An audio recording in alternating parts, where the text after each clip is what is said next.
చాలామంది ఏం చేస్తారు, నేటివ్ బోన్ సెటర్స్ అంటాం, వాళ్ళ దగ్గరికి వెళ్ళి కట్లు కట్టించుకుంటూ ఉంటారు. అదేంటంటే సైంటిఫిక్ కాదు.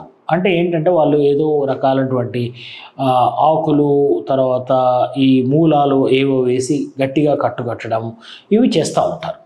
అది సైంటిఫిక్ కాదు. ఈ ఆర్థోపెడిక్ సర్జరీ అనేది సైంటిఫిక్ స్టడీ.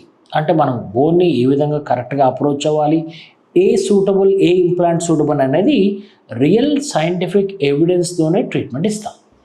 పాతకాలంలో ఏమిటి, ఒక అతనికి ఏదైనా ఫ్రాక్చర్ అయితే ఈ కట్ల వల్ల అది వంకరగా అనుకోది అతనికి జీవితాంతం వైకల్యం ఉంటుంది, డిజబిలిటీ ఉంటుంది.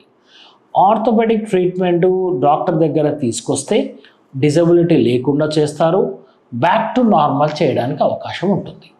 ఈ నేటివ్ బోన్ సెటర్స్ దగ్గర వెళ్తే ఆపరేషన్ లేకుండా బోన్ అతుక్కోవచ్చు, కానీ చాలా రకమైనటువంటి ప్రాబ్లమ్స్ డెవలప్ అవుతాయి. అంటే వంకరైపోవడం, జీవితాంతం డిజబిలిటీ రావడం, నడవలేకపోవడం, చాలా స్కిల్డ్ వర్క్ చేయలేకపోవడం జరుగుతూ ఉంటుంది.